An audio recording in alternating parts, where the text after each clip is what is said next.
Like, hey, man, what's going Something on is here? up. But anyway, so here's the manifesto from EFF. This is the first line, bro. It says, the EFF will take up struggles of all immigrants. And then in brackets, most of whom are economic migrants and asylum seekers in South Africa. Close brackets. Whether they're in the country legally or illegally.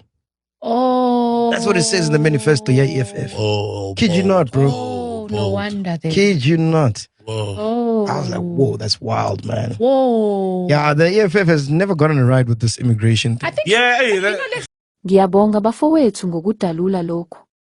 Okumele sizibuze khona thina njengezakhamuzi, ikuphi i-State Security Agency?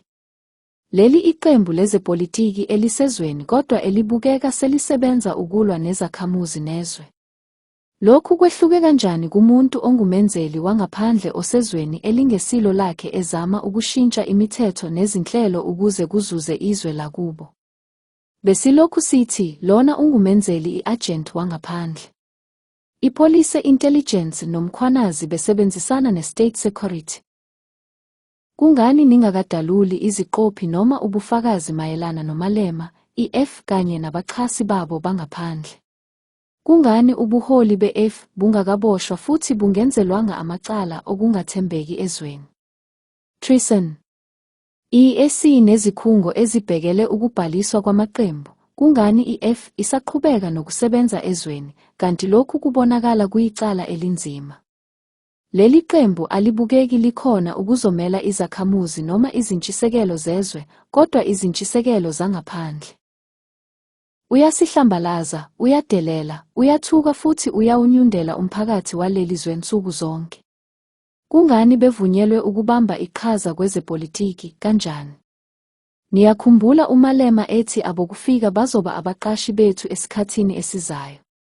Sekucacile ukuthi uMalema, i-ANC neDA babesemihlanganweni efanayo lapho kunikezwa khona umyalelo wokuthi izinhlelo zikahulumeni zokuxhasa amabhizinisi, kodwa kuzozuza amabhizinisi angaphandle. Muva nje uStella Ndabeni wenqabile ukuchaza ukuthi ubani oxhaswayo. Izakhamuzi noma abantu bangaphandle. I-State nePolice Intelligence kumele nizithole lezi zinkomba kumaseva. Lokho kuzokhombisa ubufakazi bokuvumela ukungena kwabantu abangaphandle futhi kuqinisekise uhlelo esilukhulumayo lokususa izakhamuzi. Khumbulani njalo ukuthi lezi zikhungo zasungulwa ukuze izizalwane zomdabu zithole uxhaso ukuze zikwazi ukubamba iqhaza emnothweni ngemva kweminyaka zivalelwe ngaphandle ubandlululo. Manje ake ungitshele. Kungani abantu bangaphandle sebengakwazi ukufinyelela kulolu xhaso?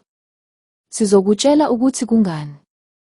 Sibukele ukuhlanganiswa kwabantu bangaphandle kushintsha kube ukungena okusekelwayo, okunye sekufana nokuhlasela. Niyakhumbula lapho abantu bangaphandle beba i-BA empowerment status. Ngoba nje banesikhumba esifana nesethu. Kuze kufike ekutheni babambe iqhaza kwipolitiki yethu. NgoJanuwari banikezwa amalungelo afana nezakhamuzi. Qaphelani, maduze bangase banikezwe amalungelo okuvota, kuqalwe ngabanemvume yokuhlala njalo. Iminyaka engaphezu kwengu-30 sibuka ukuhlanganiswa kushintsha kuba ukungena okungacacile. Okuyicala elinzima. Treason. Uhlelo lokushintsha izinombolo zabavoti. Lokhu kuyicala elenziwa yihhovisi eliphezulu ezweni. Kusukela kuMandela kuya kuRamaphosa, bonke bakuvumele ngezindlela ezahlukene. Kumele basuswe bese babhekana namacala. Lama askaris kanye nabaphathi babo.